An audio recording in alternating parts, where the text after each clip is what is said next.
au festival des Jeux de Cannes. Cannes. Au festival des Jeux de Cannes.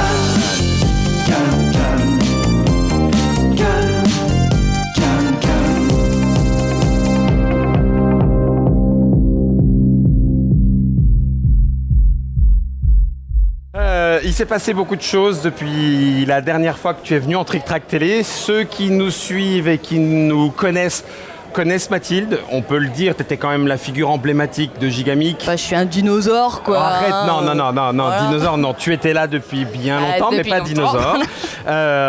Et puis, il y a eu ces dernières années pas mal de mouvements, dont le rachat de Hachette. Ouais.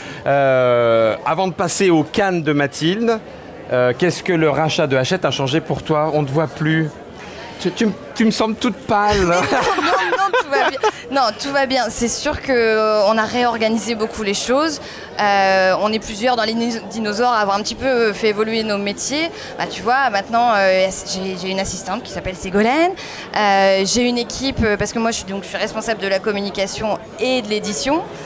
Et donc ça veut dire que j'ai aussi 3 chefs de projet, que j'ai des graphistes, Enfin, voilà, on manager tout le monde. C'est un truc que je sais pas. Tu vois, je suis pas manager moi. Enfin, tu vois, il y a plein de choses qu'on apprend. C'est un nouveau métier. On a plein de projets qui sont très excitants. Et en fait, c'est juste que je suis passée en coulisses et que je laisse un peu la place aux jeunes. Voilà. Alors je disais ça en introduction tout simplement parce qu'on l'a vu aussi dans les différentes réactions qu'on peut lire sur les réseaux sociaux et c'est plutôt d'ailleurs positif, je trouve en tout cas bienveillant. Les gens s'inquiètent en se disant est-ce que vous allez être viré, est-ce que machin, est-ce qu'on va vous presser comme des citrons. Ce que tu disais tout à l'heure, c'est qu'a priori non, c'est juste que ça se réorganise, ça prend une autre dimension et puis parfois... Enfin, je crois qu'on connaît ça. Il t'arrive des choses sur le dos et tu dis mais j'avais pas forcément. Enfin, je m'attendais pas à porter ça. Ouais, c'est ça. En fait, on a pris d'autres dimensions. Mais aujourd'hui, en fait, on a la chance d'aller bien. Gigamic va bien. Du coup, pour Hachette, ils nous ont acheté parce qu'on avait des compétences. Ils ont rencontré les équipes. Ils nous font confiance. Donc tant que ça va bien, ça va bien. Et du coup, ce qui est génial, c'est que, tu vois, là, en septembre, on va sortir un jeu qui s'appelle Quetzal, qui sera un jeu 100% Gigamic et qui est un jeu le plus expert que nous, on ait jamais fait. Ah ouais. Et là, moi, j'ai eu les moyens humains de mettre quelqu'un pendant 6 mois pour que l'équilibrage il soit génial, qu'il n'y ait rien à dire, parce que nous, on sort pas des projets si on n'en est pas super fiers. Et donc voilà, et ça, c'est hyper excitant, c'est hyper motivant. Mais effectivement, il y a aussi, il faut rassurer du côté d'Hachette, voilà ce qu'on fait, c'est des nouvelles choses qui se mettent en place. Mais tout va bien. Quoi. D'accord. Voilà. Et normalement, pour le moment, je me fais pas virer. Après, Du coup, on va revenir au but de ce petit moment un petit peu plus intime, c'est le Cannes de Mathilde. Ouais. Est-ce que le Cannes 2020 de Mathilde, j'ai même plus ton nom de famille, non, c'est pas vrai, hein, mais Mathilde de Gigamic, non, Mathilde Priette. Mais est-ce que le Cannes de 2020 est de fait différent des précédents? C'est toujours différent. Oui, Bruno, tu as raison. Il est différent parce que, je sais pas, si tu as vu nos stands, on vient en force. Ouais. On vient avec beaucoup de personnes dans l'équipe parce qu'on on a aussi un espace pro où on rencontre des choses. On vient en force. Mais, et c'est génial parce que j'ai entendu aussi nos clients en boutique notamment le dire. En fait, rien n'a changé. On est toujours aussi cons. Enfin, marrant dans le genre, quoi. Oui, c'est voilà, ça. Rien n'a changé. L'équipe se fait plaisir à chamouiller, se titiller, tac. L'esprit reste là. L'esprit, il reste convivial. Il se veut rester simple. Il veut se rester humain. On n'a pas besoin de se mettre en smoking et de faire la tronche pour vendre nos jeux. On croit toujours en nos produits parce qu'on ne les impose pas. Donc en fait, ce Cannes. Il est juste le même en plus grand. Un peu plus grand. Mais ça veut dire quand même, tu parlais de chef de projet et tout, là où tu étais plus sur la communication, donc peut-être dans les rencontres presse ou avec les boutiques et tout, est-ce que ça veut dire que là tu as eu plus de rendez-vous auteurs, proto, voilà. Bah, moi, en fait, là, du coup, il y a mes chefs de projet là, qui, mon Dieu, ils sont enfermés, eux, dans le bureau. Ils ont rendez-vous par demi-heure sur les auteurs, ce que moi, j'ai fait pendant des années. Et aujourd'hui, D'accord. voilà, j'ai une équipe qui vient m'épauler. Et c'est très bien parce que, en fait, moi, au bout d'un moment, tu deviens un peu Oui. peut-être blasé, tu Oui, vois, de tu- voir ouais, tu tasses. 800 protos par an depuis 12 ans. Donc, c'est super. Et puis, en plus, les auteurs français, il y a quand même quelque chose qui se passe de c'est magique dans notre pays parce qu'on C'est vrai. source dans plein de pays. Et merde, la France, on peut être fier de la ressource vrai créative de nos Ah ouais. auteurs. C'est vraiment très marquant, quoi. Et c'est vrai aussi au niveau des joueurs. Les joueurs français, ils ont un niveau qui est pas le même qu'ailleurs en Europe, quoi. C'est aller traverser, aller en Angleterre. Vous verrez que l'Angleterre, c'est nous il y a 40 ans, quoi. C'est Non. très, si, c'est très drôle à voir.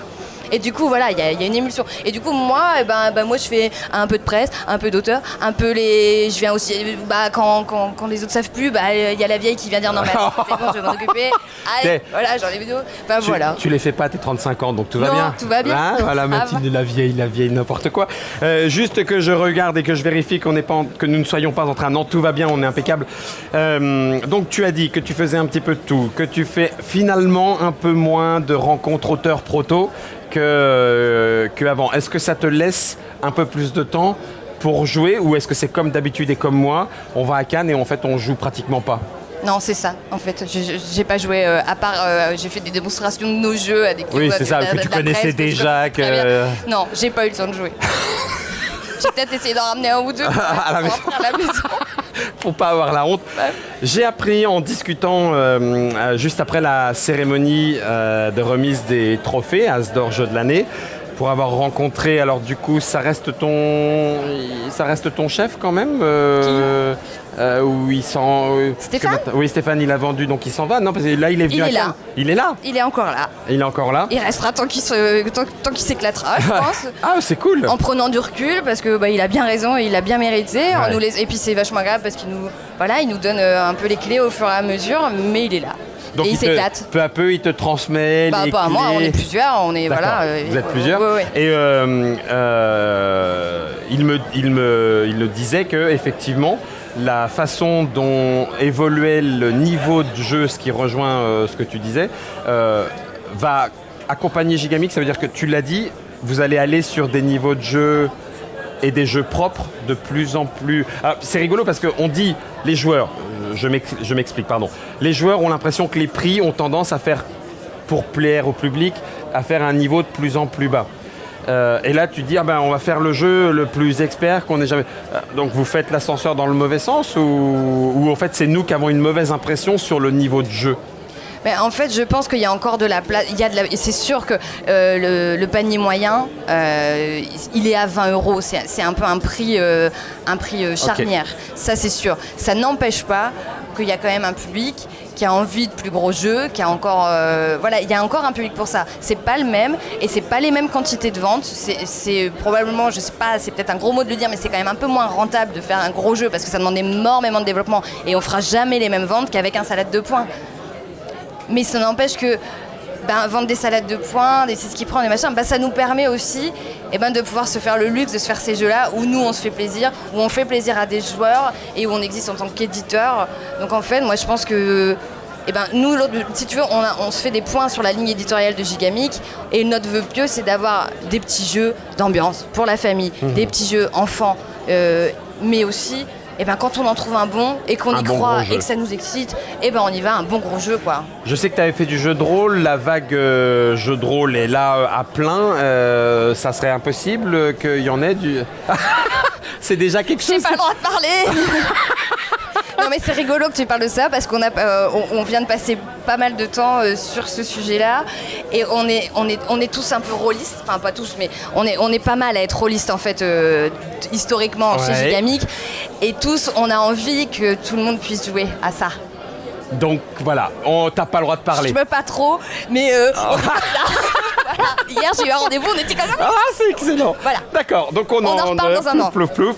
On a Undo avec Mystery House qui rejoint aussi un petit peu le côté escape. Escape et jeu narratif. Et jeu narratif. Qui se passe là-dessus. Redis-moi, est-ce que Gigamix a été distributeur, se distribuait en tout cas, avec son réseau, ses commerciaux et tout. Est-ce qu'avec la nouvelle organisation, vous distribuez d'autres ? Alors oui, en fait, nous, on a, pour essayer d'être clair dans notre jargon interne, donc il y a ce qu'on appelait la distribution, en fait, c'était souvent des coéditions. C'est-à-dire que, par exemple, Salade de Poing, c'est un jeu de chez AEG dont on assure la coédition française. Voilà. Okay. Mais il y a notre logo, parce qu'on fait la traduction, parce qu'on change la boîte, parce que voilà, on fait notre popote et on s'engage sur des quantités. Et puis aujourd'hui, on a donc un nouveau métier que nous, on appelle diffuseur. Et donc, comme dans la BD, Ouais. D'accord. Et donc, tu vois, les jeux de Studio H, de Funny Fox, de Brajlon, qui sont donc nos partenaires, on les diffuse, c'est-à-dire qu'ils sont complètement libres. C'est des éditeurs complètement indépendants. Bien sûr qu'on échange sur les projets, qu'on en discute, et voilà, mais c'est leur produit pour lequel on fait une activité pure de diffusion pure. Ça n'empêche pas qu'il y ait nos équipes commerciales, qu'on en parle et tout ça, mais voilà, c'est de la diffusion et pure. Pourquoi vous séparez...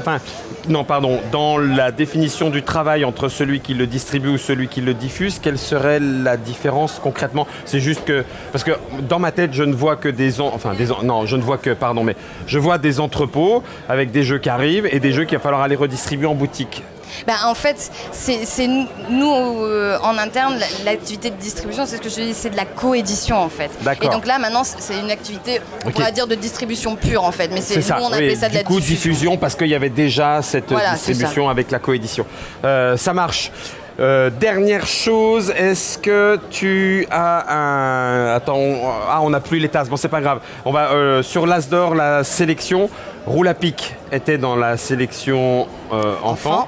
Surprise, pas surprise par rapport à ce qu'il avait déjà vécu en boutique ou etc. Écoute, il y avait déjà une très belle sélection. Donc nous, on était déjà hyper heureux que le Roule à pic fasse partie de la sélection, d'autant que le jeu, il était sorti depuis longtemps et que nous, on s'était dit, de toute façon, voilà, il est déjà...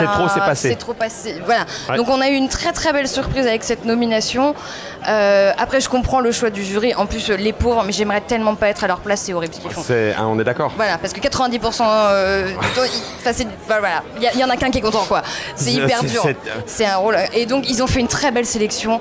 Et les gagnants, c'est les gagnants. Mais c'est très bien. Là, c'est bien. Voilà. Je dis ça avec un regard particulier que je ne sais pas si tu avais capté, mais c'est vrai qu'avec Mathilde, on a partagé. Je ne sais d'ailleurs pas ce qu'il en sera. On partage. D'accord, je me fais frapper, alors du coup on partage. Oui. Le jury. Ta présidente t'appelle. Oui, comment du côté du Flip, le trophée Flip créateur. Et c'est déjà. Alors autant la sélection est moins difficile parce que on n'est pas en face, même si on se base sur les règles du jeu que l'on lit et sur lesquelles on échange, on enlève. Par contre, à la fin, quand on commence à faire les débats sur qui doit remporter en sachant que les autres vont nous dire, là ça commence à devenir pour nous aussi compliqué. Oui. Et c'est pas l'As d'or jeu de l'année. Non, c'est pas l'As d'or jeu de l'année. Mais on est face à des auteurs qui ont un affect complet. Ils ont mis tout leur cœur dans ce jeu. Ils sont arrivés là, donc ils ont l'excitation de la nomination. Et c'est vrai que c'est dur parce qu'on brise des petits cœurs là. Et nous on est des sensibles et nous on n'aime pas briser. On voudrait donner des petits prix à tout le monde. C'est ça. Mais ça serait moins drôle aussi. Peut-être. C'est le jeu. Merci beaucoup Mathilde d'être venue, de nous avoir donné ce temps. On vous attend avec impatience à Orléans. Donc si tu peux te libérer, reviens. Calme.